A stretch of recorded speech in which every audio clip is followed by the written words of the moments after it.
and welcome to the Actual Tech Media EcoCast. My name is Jess, and I am excited to be here with you all today. But before we jump into our content, I have some basic information that I want to cover with you. All right, let's kick off our day here today by taking a quick tour of your audience console. And we're going to start with the questions window. So if you haven't already said hi, there is a whole audience of cool humans out there, so reach out and give a wave to the other members of the Actual Tech Media community.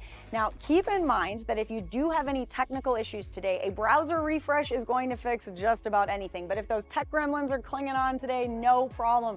Just throw a comment in the question section and our crew will be there to help. We also want this to be an informative webinar for you, so throughout today's EcoCast, we hope you'll get engaged and ask all your burning questions.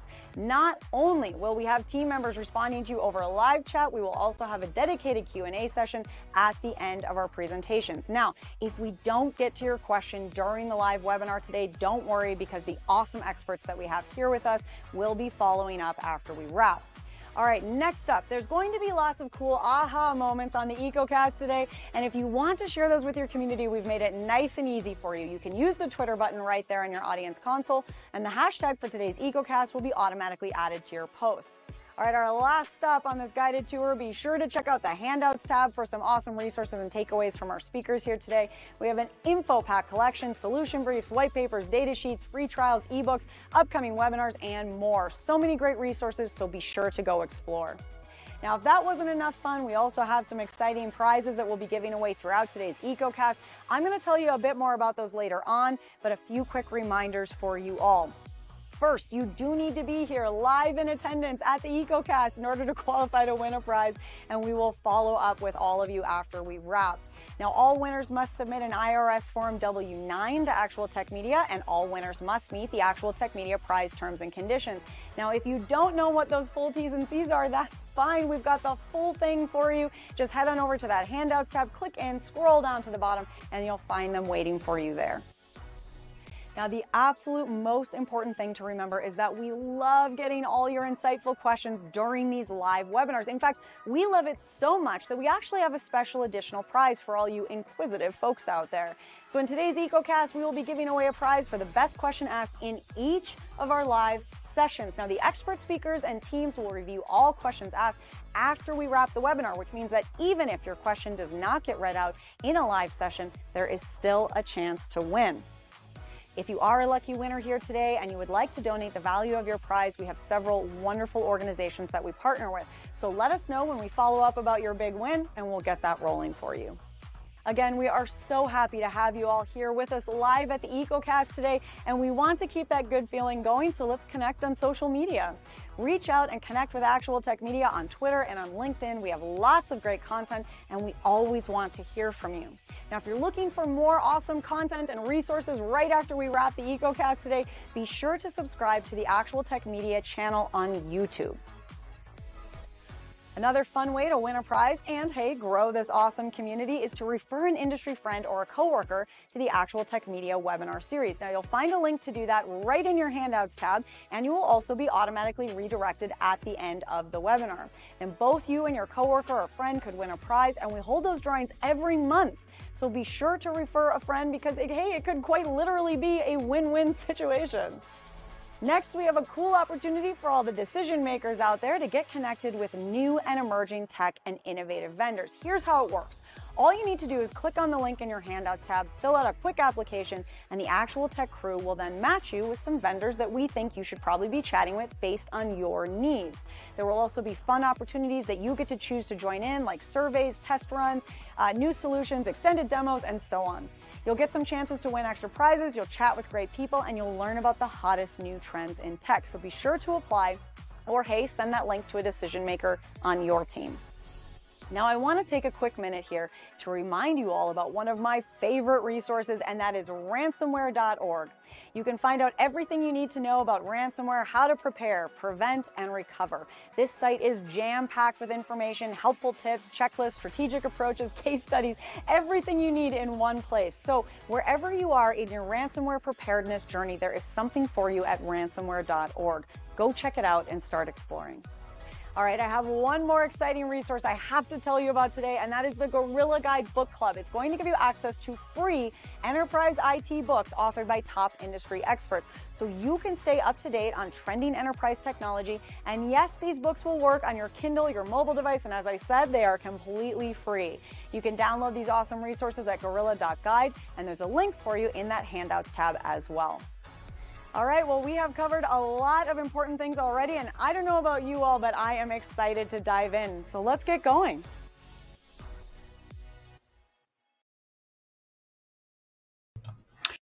I am amazed at the way that Jess does that exactly the same way every single time. All right, everyone. Great to see you here. Hello and welcome to the Actual Tech Media EcoCast. Today's topic is getting the most from a managed security services provider. I'm not sure how many times I'm going to mangle that title today. It's a little hard for me to say for some reason. Oh, well, you know it's me, so sometimes that does happen. I want to start by saying a big thank you to all of you for joining us today on this EcoCast. We're going to hear from experts at Rubrik and Rapid7, a shorter EcoCast, short and very, very sweet, and we'll give you some time back in your day. Okay, I am Keith Ward with Actual Tech Media, and I'm delighted to be your moderator for this EcoCast. Other members of the Mod Squad include Jess, who welcomed you here already, Scott Becker, and the newest member of the group, Mackenzie Pudisi. All right, so that is the crew. And not only will you get informed today about managed security services providers, three of you are going to be a little richer as we're giving away three $300 Amazon gift cards. Now, as Jess said in the introduction, you do have to be in attendance during the entire live event to qualify for the prize. All right. Now, enough of the boring stuff, I say. Let's get to the main event. Our keynote speaker today is Howard M. Cohen. Howard is a longtime technology and channel executive. He's been a leading analyst and observer of channel trends like MSPs and MSSPs for decades. While Howard regularly advises MSSPs on how to build their business, today he is turning that advice around. And he is going to tell us how to get the most out of an See, what did I tell you? It didn't take long, did it? He's going to tell us how to get the most out of an MSSP as a client. And with that, Howard is ready to go, so I am going to turn things over to him.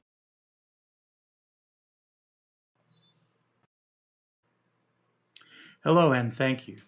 Thank you for joining me for today's discussion about how to get the most from your managed security services provider, your MSSP.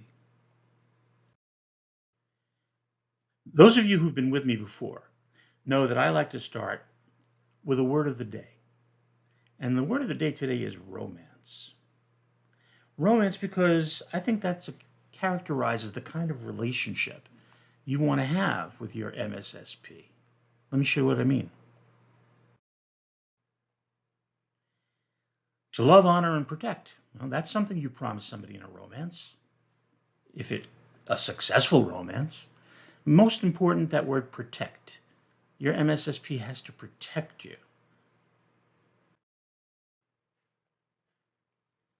That protection has to be there whether things are going well or poorly. You need that protection at all times. Bottom line, this is a very close, mutually beneficial relationship. A relationship that benefits both of you if it's successful. Okay, so let me introduce you now to the wrong guy. This is somebody you wouldn't want dating your daughter, and it's certainly somebody you wouldn't want being responsible for protecting your valuable data assets. So that's the wrong guy. And part of getting the most out of an MSP is to avoid starting out with the wrong MSP. The bottom line is the beginning of a successful MSSP relationship starts before the beginning. You have to begin by choosing the right partner to work with in the first place.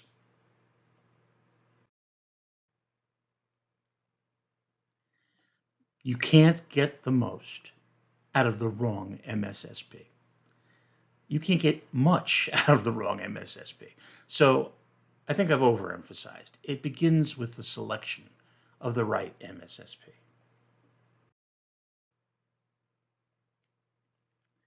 You have a choice, by the way. You can partner with an MSSP and go out and find one that's really right for you, or you can do it yourself. I mean, some organizations have all the resources and all the capability and all the budget that it takes to do everything that's involved in protecting your data and protecting your network.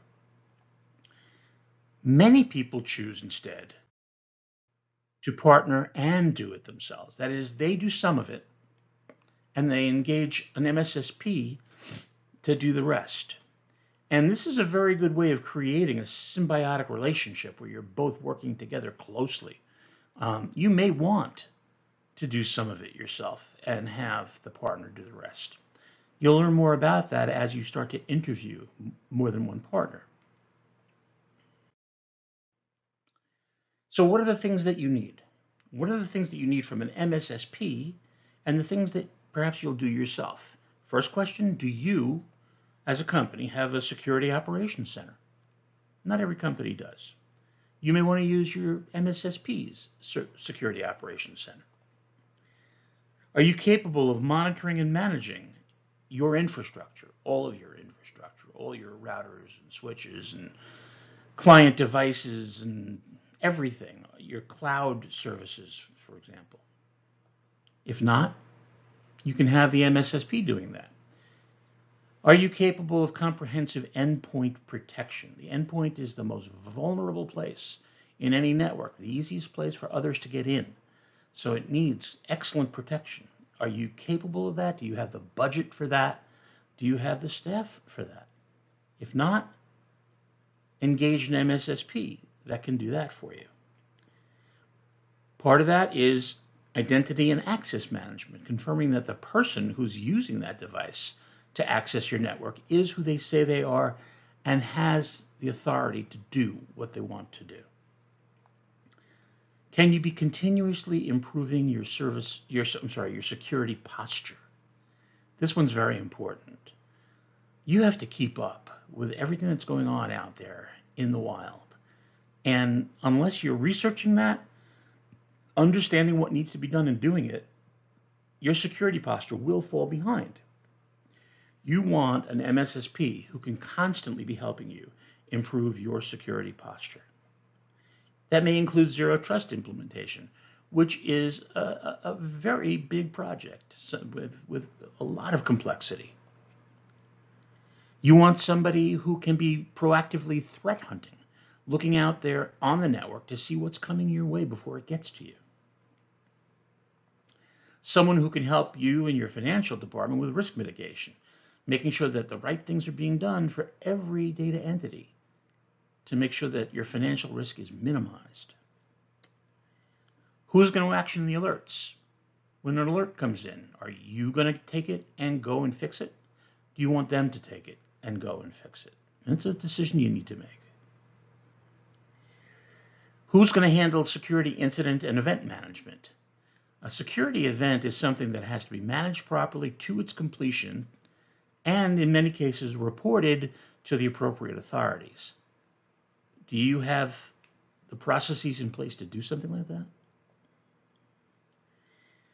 And who can generate the kinds of reports you need and make the kind of recommendations you need to be constantly improving that security posture, as we discussed before?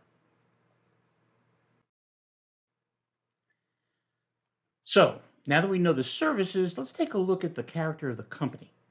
Let's take a look at the characteristics of a professional managed security services provider.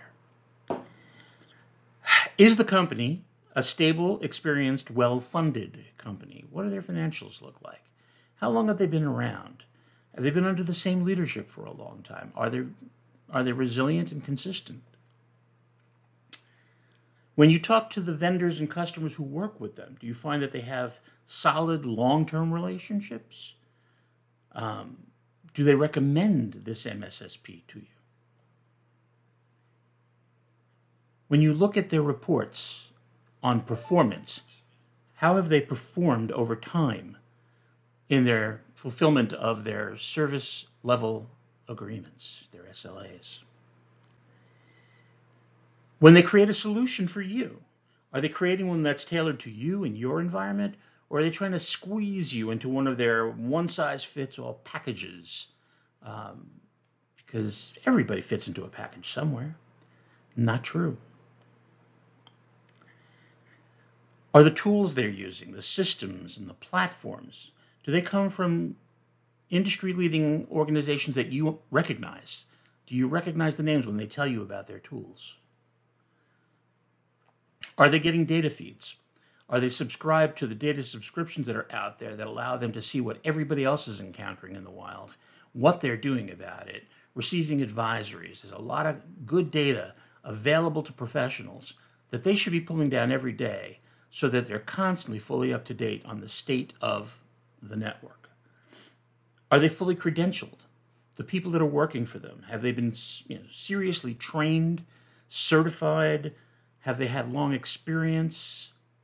These are things you want in the people who are going to be supporting your security. Again, as people, do they take a positive, proactive, and personal approach to their interactions with you? Do they share your values? Do you sense that they have a solid commitment to your success?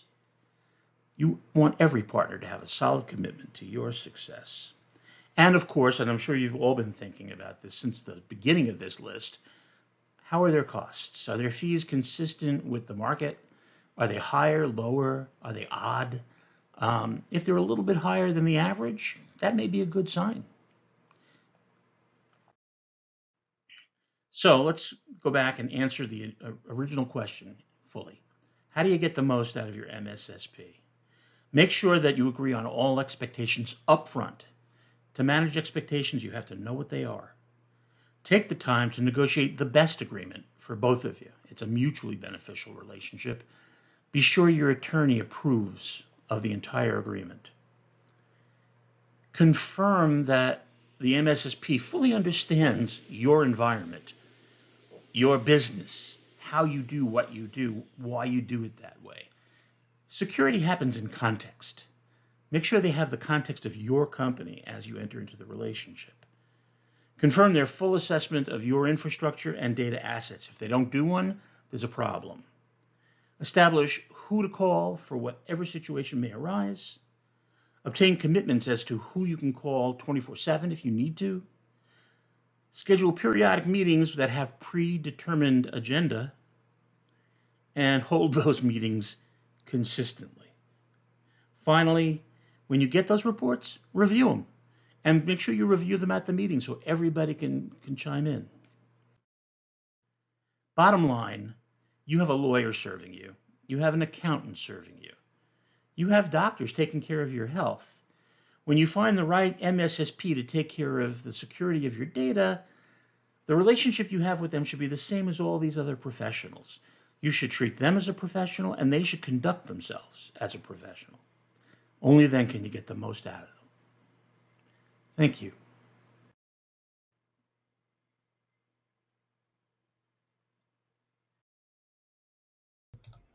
Boy, Howard is always great, isn't he? So much good information there. I never thought of my MSSP relationship as a dating relationship, interestingly enough. I don't know why that didn't occur to me. Of course, it probably didn't occur to many of you out there, but definitely something to think about. With that, I put up a poll question, the first one of the day. Let us know when you're going to be adding new stuff, or when you're going to be updating what you already got in the environment. Is it going to be happening soon? Are you waiting? Are you just not sure at this point? Let us know in that poll right there. We are awaiting your answers.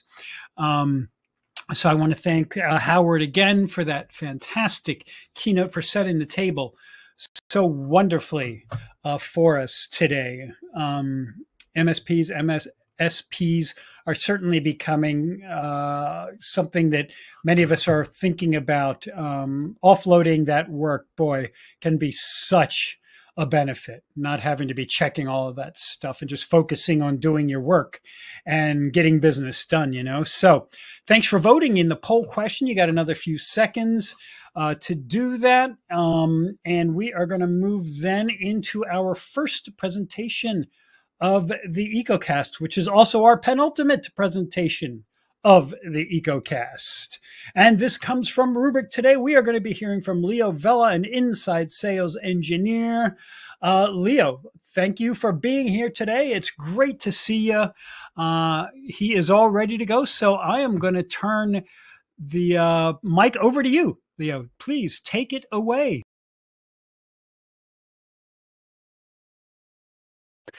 Hello, everyone. Thank you for joining me today. I'm very excited to be able to talk to you about Rubrik and how we can help you out with your ransomware recovery needs. So it means a lot to me that you're joining me today, and I hope you can walk away with a lot of content, specifically around how Rubrik can help you recover after a cyber event. Now, while Rubrik specifically is a backup platform, we focus a lot on what value we can bring you in terms of being able to recover after a ransomware attack.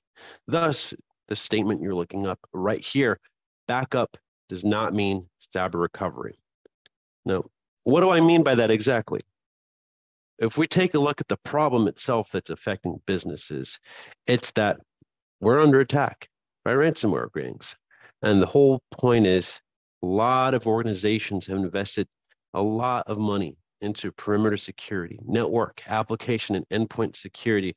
But at the end of the day, whether they be Fortune 500 companies or small, medium business organizations, they still find their way into the data.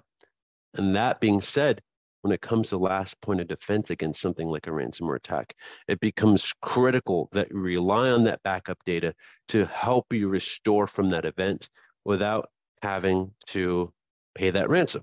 That's what we want to avoid at the end of the day, and we want to do it quickly. Unfortunately, the ransomware gangs that essentially evolve quarter after quarter caught onto this. They find out backup copies of that data are something that they should be targeting. And I imagine your current backup architecture looks something like this. You have your production servers that are most likely being virtualized on hosts that either run backup proxies, backup servers, even utilize a disk-based storage target. And of course, you have your SAN array separate from that environment that it's attached to. Now, the problem with this is chances are you're probably using SMB or NFS protocols to communicate from that disk-based backup target to the rest of your environment. Those backup proxies and servers might be running on Windows operating systems.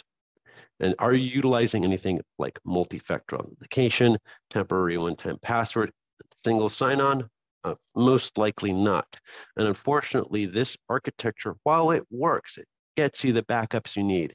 It is not developed in a time in the cloud era and the era of ransomware attacks, but prior to, let's say, even virtualization.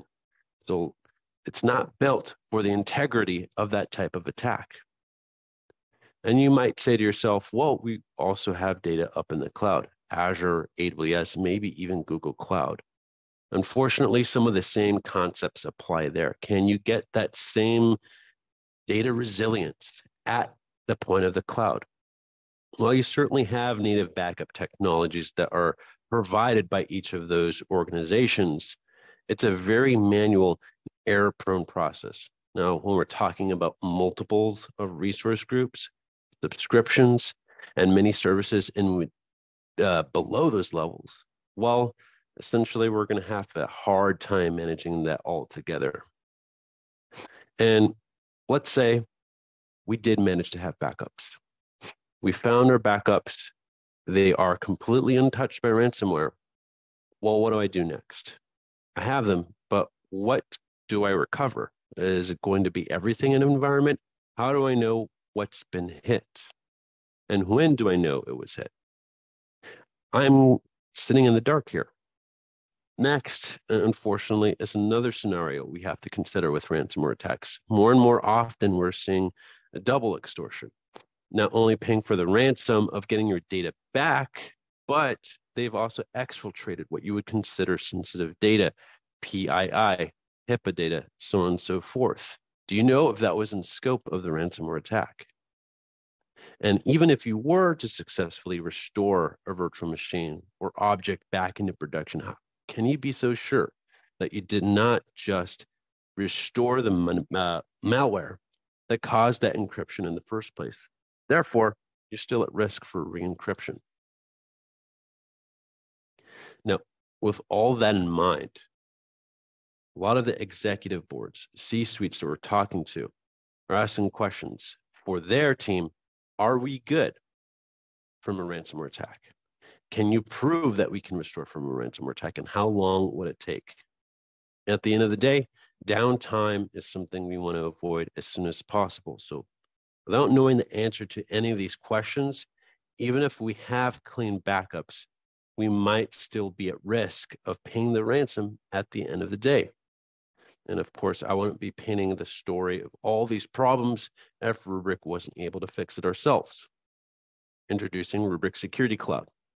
It acts as the single point of management to bring you true data resilience, observability, and remediation via a zero trust design. So we can utilize objects like multi-factor authentication, single sign-on capabilities, and temporary one-time passwords. Here's a little bit of how it works. Whether you're backing up your Azure, AWS, GCP environment, your on-premises data center objects like your hypervisors or bare metal servers, or your Microsoft 365 SaaS applications. What we're doing is we're providing immutability at that first copy, along with a logical air gap. We're not communicating via SMB or NFS protocols, but rather through non-routable API calls.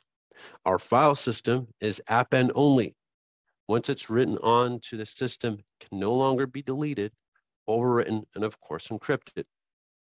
And we're utilizing the metadata of the backups via a time series of data in order to take this protection even further. Now, this in all is what we consider modern data protection, but that's not where Rubrik stops. With the usage of metadata and time series data, we're able to utilize more tools like encryption detection. Now, there's questions about whether or not what you knew to restore and when to restore. That's what the encryption detection is for. We're utilizing machine learning technology to analyze the metadata of the backups as we're ingesting them. So we know exactly what was encrypted, when it was encrypted. So when it comes to recovery, it's as simple as a couple clicks to get things back up and running in your environment. We're also able to use analyzers to discover what type of sensitive data is in your environment, where it's sitting, and how much of it there really is. So when you are hit by an exfiltration event, you know that one, you're safe because everything's encrypted and in exactly the place it should be. Then there's the question of, well, how do I know I'm not recovering everything back into my environment, including the malware? That's what we have threat hunting and quarantining for. We're able to utilize scanning via YARA rules or file hashes and patterns to detect indicators of compromise, essentially fingerprints that these groups leave behind. And when we find those indicators of compromise, we can find the true clean point in time to restore from and quarantine all those backups with the files that we have so we don't accidentally set it back into our environment for the risk of re-encryption. Thus, true, safe, and data resilience after a ransomware attack.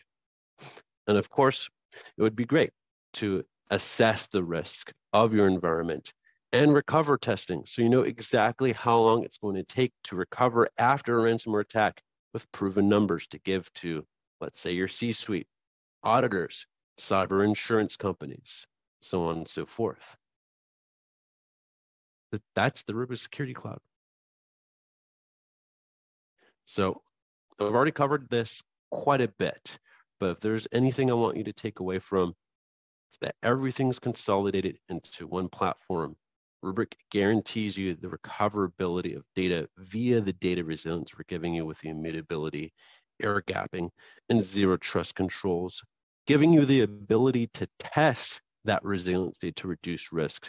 And of course, giving you visibility of those attacks to make sure that you don't waste any time after a cyber event. Backup is just a copy of your data, but having these capabilities is what gives you true purpose with cyber recovery. And you really don't have to take our word for it. I'm sure you recognize a few of the names on this slide here. More than 5,000 customers, each and every one of them that have experienced a ransomware attack, and they're utilizing Rubrik, they've recovered all of their data without having to pay any of the ransom to do so. And of course, I want to go ahead and walk through a bit of a demo for you so you can get an idea of what you'd be getting with the platform itself. So remember, we're bringing data resiliency via automated backups. If you go to SLA domains, here is where we set up our backup environment. Click Create. Let's go ahead and click into vSphere VMs, and let's say we have a few SQL Server databases. All I have to do is name my business requirement for each of these objects, which, by the way, can be consolidated into just one policy. I don't have to stagger out backup schedules, create different jobs for different objects. If I want all of my VM machines, my VMware machines or SQL Server databases under one policy, I have that capability, but it's up to you to create that business requirement.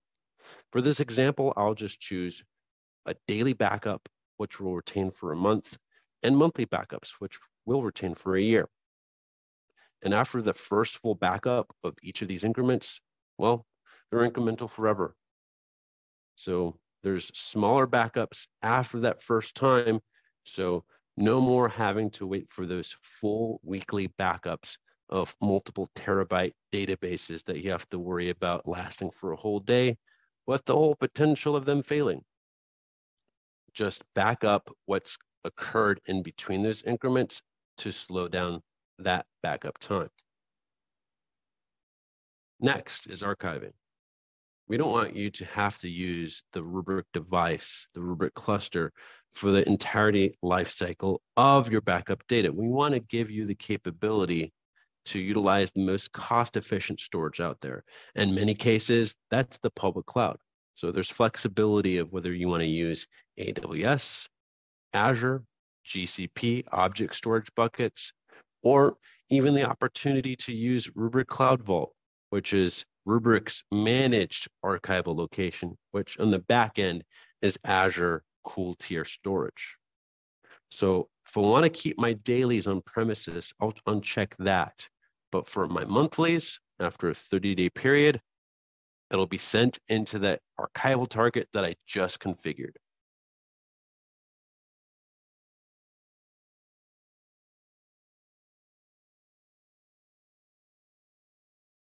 Let's see here. For replication, if I have a secondary site, disaster recovery site, where I want to replicate into a separate object, I have my primary Rubrik cluster, which, just like with archiving, I'll define how long I want that item to sit at the secondary Rubrik appliance. Replication is as simple as that. If I want to get application consistency for my SQL Server databases, I can identify that I want log backups taken, granted that we have them on full recovery mode, those SQL Server databases, and I can keep those log backups for up to 14 days. Additionally, I can get point-in-time restorations for my virtual machines that are most mission critical to me. So the journaling with change block tracking via VMware is being communicated back onto Rubrik.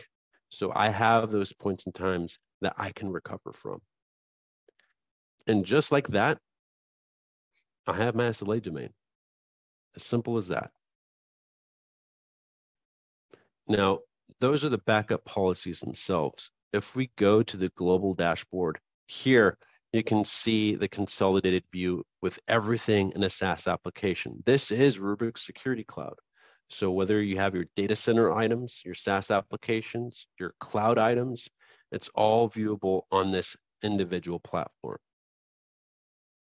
Now, when it comes to the visibility of your data, there's the ransomware monitoring piece. You can see here, we have 8 anomalous events. What exactly is going on? This machine learning tool, as I alluded to earlier, is essentially looking at the change rates of the objects in your environment. So not only is it merely anomaly detection, but we're able to look at encryption that's occurring. So it's looking at entropy events specifically. And you can see here with these 8 objects, we see thousands of files that have been encrypted. So this one, let's say I need up and running as soon as possible. I click in, click recover. See here, it's automatically selecting the snapshot prior to that encryption event. So I'm no longer in the dark throwing darts, but I'm able to pinpoint my recovery. If I click change selected snapshot, the most recent snapshot, well, it's encrypted, anomalous behavior detected. I won't want to recover from there, but rather from the snapshot prior. I know that I will have a clean snapshot if I recover from here or any time before. So a lot of time is saved rather than having to play a guessing game. You also have the capability of digging into file level investigation of what was encrypted. So if you click in, you see the file directory. Let's follow the Z drive. File shares, and you can see clearly that the shares have multiple files that have been encrypted. And just like we thought, this original file has been deleted and replaced with a suspicious encrypted version of this file. So we can recover files totally here. We can download a CSV at any point to have a snapshot of what the attack looked like. And that's essentially the recovery. Now, that's great for the visibility. Now, what's the threat hunting piece? Well, from here, essentially, this is where we're going to search for the indicators of compromise. So we know that we're not going to accidentally restore something that we didn't need to. If we start a threat hunt, you'll see that we can use YARA rules, file hashes, or file patterns to identify those indicators of compromise. And believe it or not, majority of ransomware attacks are detectable because they are known vulnerabilities. So file hashes and file patterns still have their use, but for zero-day attacks, the YARA rules are very useful. I'll use a YARA rule for this example. If I choose everything in this example, we can move forward. We'll choose the virtual machines that we want to scan. Let's say this 3. Give my threat hunt a name. And from here, I can either scan the individual backup, but more likely what I'm going to want to do is scan over a period of time. So I can scan all the way, let's say in January till today. So whatever is going on, I'm scanning more than one backup at a time. So it'll give me an idea how long that malware has been sitting in my environment. I can optimize the scan and then confirm the threat hunt. And if we look at the completed one here, you can see we picked up a few files that we ended up quarantining. So amongst these 3 virtual machines, we have some files that got picked up. If we check this one, we have 3 files that were picked up by this file pattern. And you can see here in this column, they've been in the system for 162, 165, and 214 days. And since I have backups with this file sitting in my Rubrik cluster, I want to quarantine them. My colleague here already has them quarantined here in the demo environment, but essentially I would mark them, quarantine, and it's as simple as that. I'm safe from re-encryption. Lastly, I want to check on sensitive data discovery. Here, we get an idea of what type of data that we want to search for. So if we go to a Senate policy, create a policy, we have analyzers that are predefined. So whether they be UK banking numbers, United States PII, healthcare information, IP addresses, anything that you want to be aware of in your environment, you either have predefined analyzers that you can sort through or create one your own to search for that string of data. You can use a regular expression or a dictionary CSV term that you can test yourself here by the validation tool. And then based on what you want to scan for, you can add it to your individual virtual machines. And that is that. Once you have your policy, you can see here and scan for the sensitive objects, open access sensitive files. That's essentially options that are in file shares that may have more permissions than you would want them to have. So if we go down here to high, that high alert, you can see it's high risk. Quite a few sensitive hits in the C and Z drive. If I go in here, I can see what type of data is in that item, how many hits based on individual files, and what type of permissions each individual user has. So with this type of insight via the global dashboard and Rubrik Security Cloud, we're able to help you out to recover from a ransomware attack as soon as possible. All with the help with a ransomware response team. You will not be alone through that ransomware recovery process, but with any purchase of any Rubrik support contract, you get access to a support overlay team that runs through these recoveries with our customers every single time they get hit. So we have confidence in our solution. Once again, I really appreciate everyone joining me today. I will set aside some time here and hopefully answer some questions that you have for me. Once again, thank you for joining. All right. Thank you so much, Leo. Great stuff. I love in-depth demos that dive into the product so thoroughly.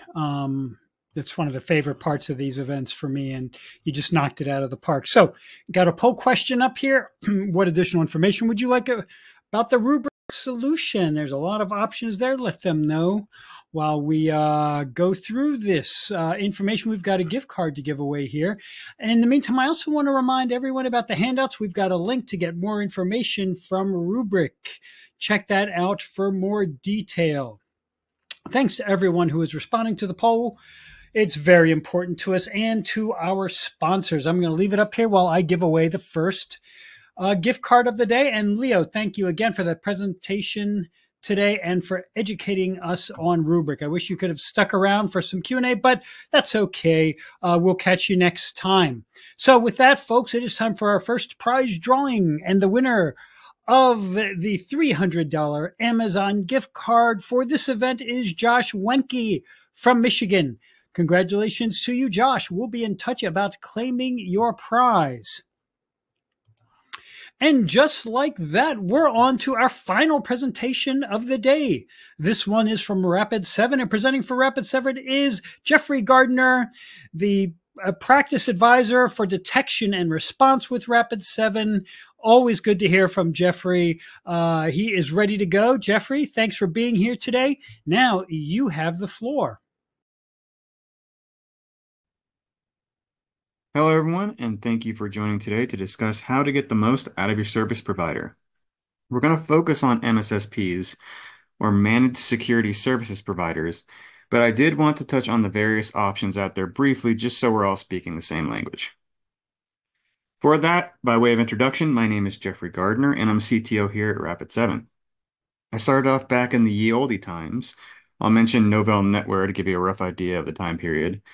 Building tone generators with my cousin, aka Freaking with a P. That quickly escalated into IRC shenanigans, messing with autoexec.bat and config.sys in DOS 6.2, and then an 88 mile per hour trip to the future, where some 20 plus years later, I've ascended Olympus, aka became a CISO and then CTO.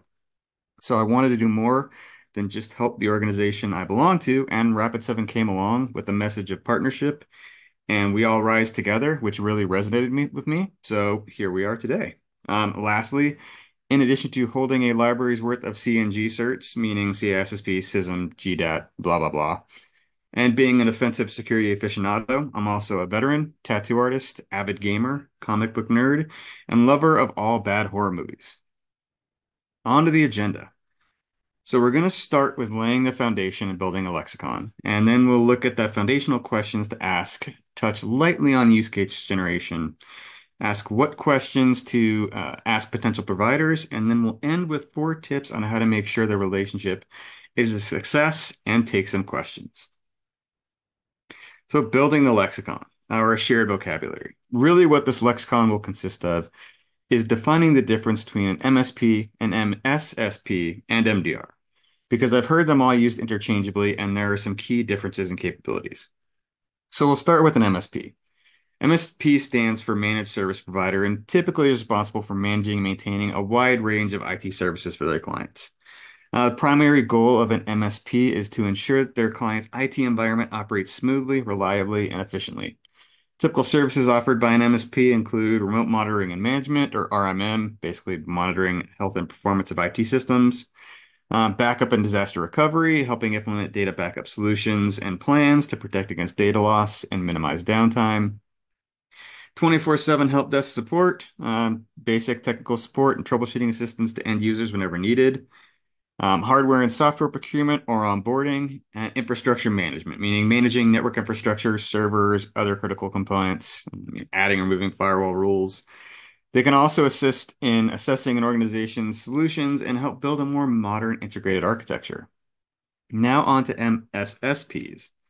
While MSPs focus on IT management, MSSPs have a more narrow but critical focus, protecting against cyber threats, vulnerabilities, and breaches.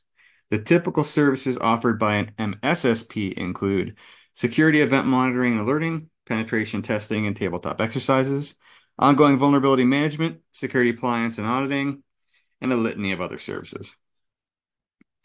Lastly, MDR. MDR stands for Managed Detection and Response. The main difference between an MSSP and MDR is that the MSSP generally does not actively respond to threats. Instead, the MSSP will send credible alerts to the customer's in-house IT or security teams to investigate and respond. To make it even clearer, an MSSP provides security services, and MDR is a specific service that includes both threat detection and response. And while MDR services would generally be provided by an MSSP, not all MSSPs offer MDR. If you've ever seen The Big Bang Theory, a good analogy would be all jacuzzis are hot tubs, but not all hot tubs are jacuzzis. Lastly, due to the nature of what's provided, MDR can be slightly more expensive to a lot more expensive than MSSP, depending on the provider that you go with and the capabilities that they offer. So now they're all speaking the same language. How do you decide what you need? To start, we ask the following 2 questions. The first is, what services do we need? Because typically MSSPs provide a litany of them. Do we need monitoring and detection? Do we need response, meaning quarantining, containing users or disabling users? Do we need actual incident response capabilities? Do we need threat intelligence and detection engineering? DFIR, or digital forensics and incident response, which goes deeper than just the traditional event codes and other stuff that incident response collects. This actually gets down into the file and memory systems. Malware analysis, security assessments, meaning either maturity assessments, benchmarking against common maturity frameworks, or compliance assessments. Attack surface management or digital risk protection. I call it external threat intelligence, but it includes takedowns of suspicious domains, phishing email addresses, etc. And then the second question to ask is, why do we need this assistance? And there's usually a variation of 3 main scenarios. So the first is you need to establish a specific function quickly. Typically applicable when you want to implement or test additional capabilities for your in-house SOC or your security operations team. You need to build a security program from scratch. I jumped the gun there. Ideally, security services will be provided in-house, but budget, staffing, and time constraints often hinder this effort. By involving an MSSP, you can get off the ground really quickly and then, if feasible or desired, move specific functions to internal teams as they're established. And lastly, the third scenario, you need to expand your scope quickly. This is especially prevalent in cases of M&A or mergers and acquisitions, where the threat landscape jumps to a new level that cannot be covered promptly by an in-house team. Now, outside of those generalized scenarios, other reasons for engaging an MSSP could include a lack of in-house expertise, resource constraints, cost savings, you need to scale, you need flexibility, or you find yourself under increasing risk. So once you know at a high level what you need and why you need it, you can optionally start defining use cases. And use cases are especially useful in security monitoring. Now, for the sake of time, we're not really going to dive into this topic too deeply, but I wanted to give you a resource, and my go-to for use case framework is Magma. Little Dr. Evil there. Management, growth, and metrics and assessment. To find out what Magma is, how to use it and operationalize it, and more, you can visit the URL shown on your screen. So once you've gathered up a list of potential service providers, here are some general questions that you want to ask them. Most are self-explanatory, but I'll touch and expand upon some that I like to highlight. So the first is, what services do they offer and what do they specialize in? And generally, what do they cost? I know it's a hat trick, 3 for 1. By specializing, I don't just mean technical capabilities. I also mean your area of business, healthcare, FinServe, whatever that may be. Where are they located? Look at their hours of operation, geographic time zones, how they handle transitions if they're operating globally, internal pass downs, and future plans for their services and products. How long have they been in business? While startups can be attractive and offer unique products or services, there's an inherent risk when it comes to longevity. Typical relationships with MSSPs can last for years, and having to switch after a year or two can be a painful and sometimes tedious process. So I'd look for one that has been in business for 5 years or longer for MDR providers specifically. Now, if you're just looking for a service like a pen test or a tabletop exercise, then that duration can be shortened to whatever you're comfortable with. How did and why did they develop their services and, if applicable, products? This can also help you validate what they claim to specialize in. It's really getting at the heart of exploring what I like to call organizational DNA of the provider is, aka where did they come from, where are they going, and you can usually chart a course to see their levels of expertise. How can they support the growth of your business?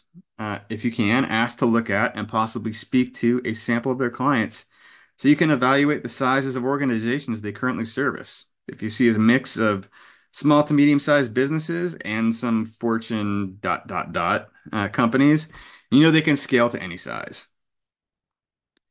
How can they help mature your security program and strengthen your security posture? The focus here would be to look at the type of questions they ask about your organization. So do they listen to your problems or do they make assumptions? Do they focus on your objectives and goals, or are they coming in with a preset agenda? What tools and technologies are supported? Pretty simple. What cybersecurity methodologies or frameworks do they use? What does their team structure look like? Do they have a small team of experts that operate in silos, or are their experts part of broader multidisciplinary teams? What security qualifications do their experts have? Do they have sales representatives masquerading as security professionals? What are their hiring practices, and what do they look for in new hires? And what does their staff training look like? That's going to be useful dealing with an MDR provider, as exciting career paths and learning new skills is highly valuable to people on the operational side of the house. And what is their discovery process? This basically means, how do they find vulnerabilities, threats, and maintain an accurate inventory of infrastructure that needs to be monitored? And lastly, a bonus if you really want to turn the screws, what separates them from other providers? What is their competitive differentiator? What makes them unique?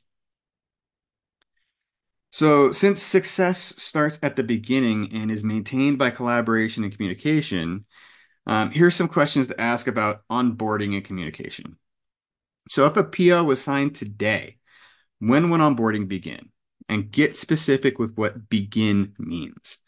Sometimes this means a kickoff call, while other times it can mean when you are able to begin deploying technology or begin operationalizing the service.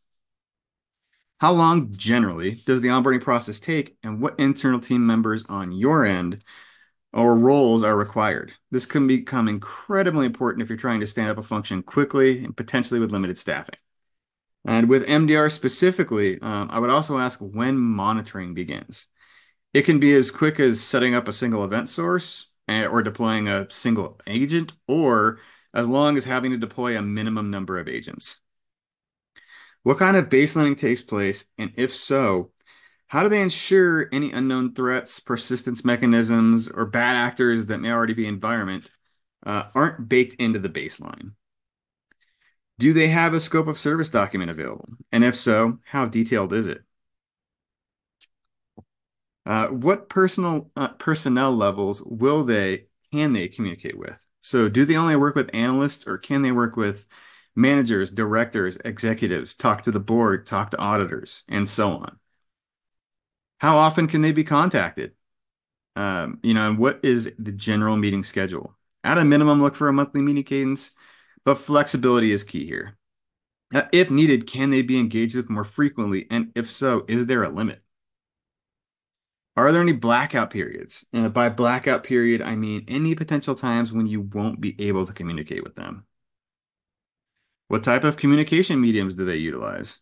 Phone calls, texts, emails, a portal, Slack, Teams, Jira, you name it. What are their SLAs for communication and the service? And lastly, what type of reporting do they offer? I'm going to go a little bit deeper into this one with MDR specifically. So with that, I would look for the following.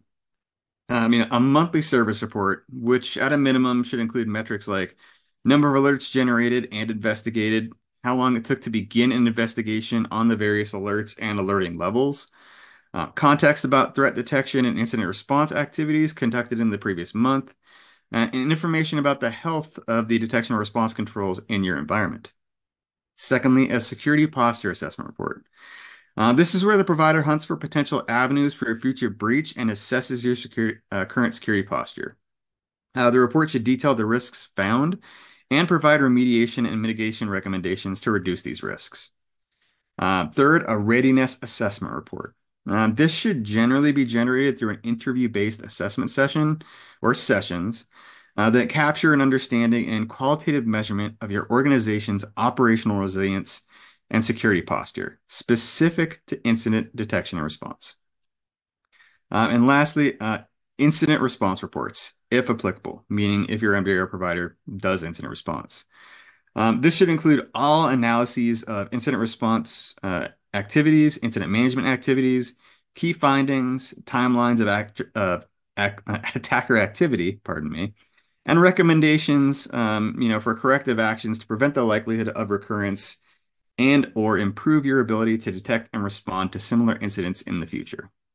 Now, as security operations evolves, leading-edge MDR providers are also looking at vulnerabilities, as vulnerability management is the beginning of most security programs and has a direct correlation to alert generation and detection in response activities in general.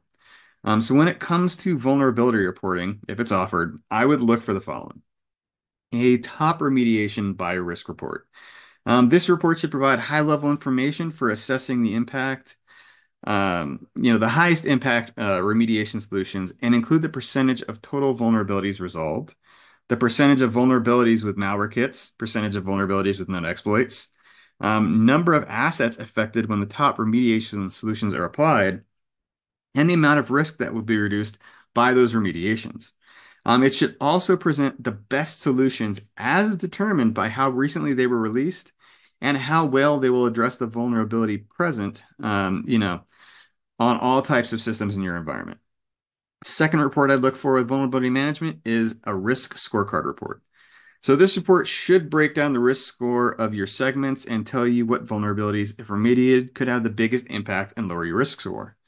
I've seen some teams use this risk scorecard to compare risk across each of their offices, while others like to see the risk score across each of their critical assets. Some even like to compare that risk score by device or operating system type. So report number 3, a top 10 assets by vulnerabilities report. So as the name implies, this report should list the top 10 assets in your organization that have the most vulnerabilities. One way you can use this report is to view the most vulnerable services to determine if those services should be turned off to reduce risk or if compensating controls should be implemented. This report can also prove useful for prioritizing remediation efforts by listing the assets that have the most vulnerable services. So once you've chosen and entered into that relationship with a service provider, mission accomplished. But it still takes effort from both parties to ensure it's successful in both the short and long term.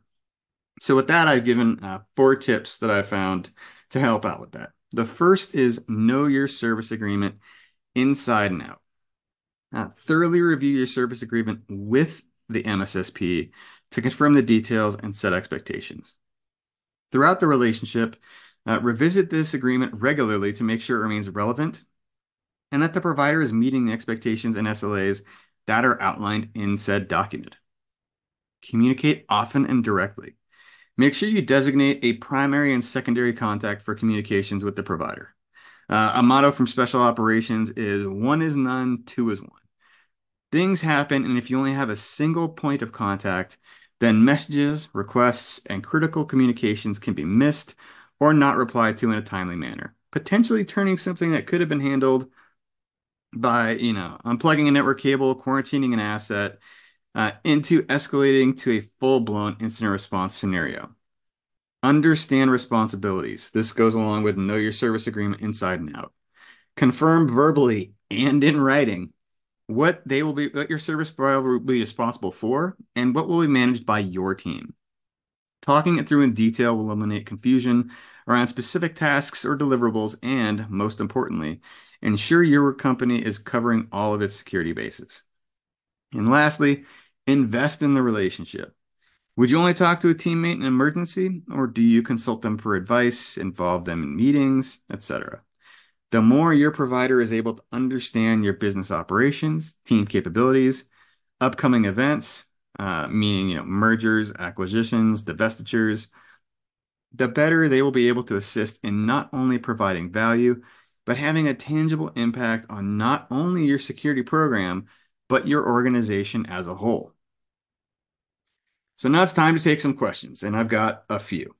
So the first is, I've heard of services like managed SIEM and managed EDR. How do those differ from MDR? And mainly, specifically for managed EDR, it's scope. So as the name implies, managed EDR typically focuses on the endpoint. The issue with that is, as of a few years ago, Cobalt Strike's source code became publicly available on the internet. So anyone can go download, compile, and run that software, which is basically a penetration testing toolkit, and bypass EDR solutions. So if you're only relying on a single source of telemetry, or you have very limited number of detections for other sources of telemetry, because managed EDR providers are recognizing that they need to support, multiple telemetry requirements. Then if I being the bad guy bypass your EDR, you're going to be flying blind. And if you can't prevent, and if you can't detect, you can't prevent, and you can't respond. So generally with MDR, the difference is scope. Second question, how can or should an MSSP assist with compliance requirements? That one can get tricky. So typically, what I've seen an MSSP assist with is doing a pre-audit. They're not going to do the actual audit. That's going to be handled by typically one of the big 5 firms or others. But they will help you run through a list of what controls selections are present, and they should have knowledge of what evidence is required to meet those control selections and objectives. and ideally be able to provide you with the evidence necessary to give to the auditors or provide directly to the auditors, or even better, ideally be in the room, either physically or virtually, with you and the auditors to serve as your subject matter expert.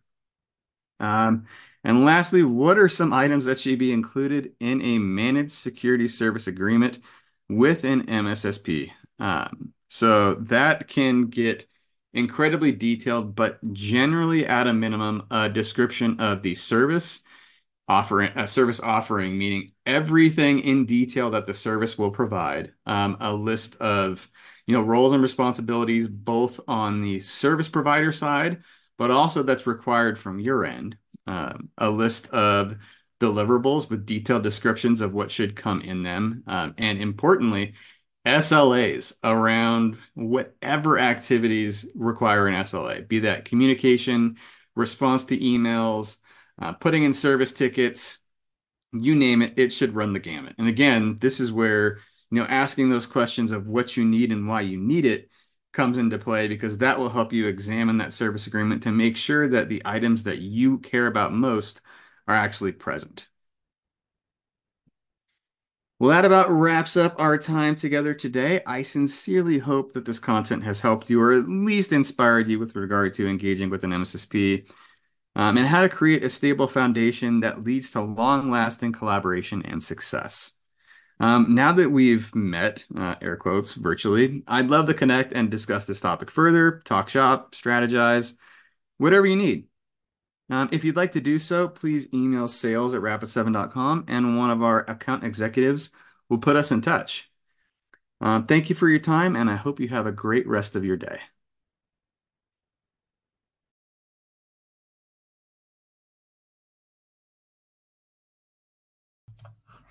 Hey, thank you so much, Jeffrey. Great presentation.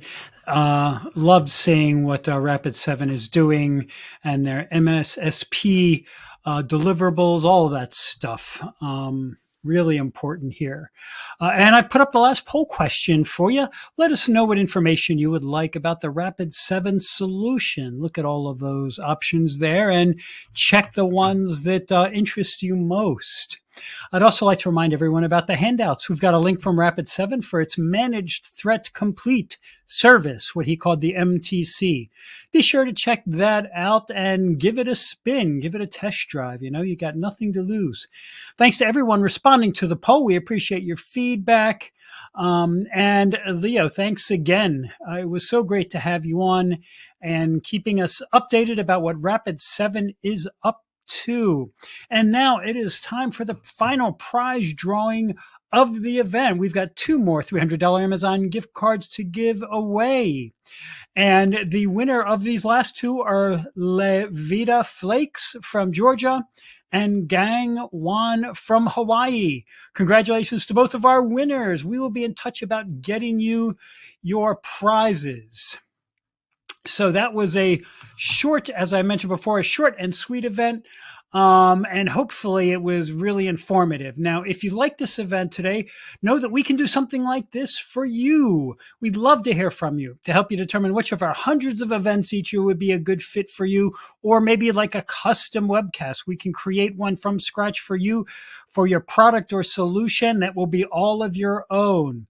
If you're interested in any of this, let us know at connect@actualtechmedia.com and let's do some work together. What do you think, huh? All right. And with that, we are down near the end, folks. I wanted to tease one more security event. We learned a lot about security today, and in 2 days, you've got an opportunity for more learning. We got a megacast coming out about ransomware, best practices for prevention, mitigation, and recovery. That is a topic near the top of everyone's agenda. I think it is safe to say. This is going to be this Thursday, so 2 days from today, February 8th at noon Eastern, 9 a.m. Pacific. Look at that lineup of companies over there on the right. KnowBe4, Rubrik, Synology, Veeam, Commvault, some great heavy hitters coming up, a real dream lineup. Learn a lot more about ransomware by showing up for that. You will have a chance in just a moment to sign up for that as well. because we are down to the very end, folks. On behalf of the Actual Tech Media team, I want to thank all of our presenters today for putting together these presentations, the demos, the Q&A insights. I want to thank Rubrik and Rapid7 for making this event possible. Finally, last but never, ever least, I'd like to thank all of you, the attendees, for being here. Thank you so much for your time and attention and interest in these topics. I love being on with you. It is the highlight of my day. So thanks for spending part of it with me. I look forward to seeing you in the next one. Well, we are out of here, folks. Have a great rest of your day.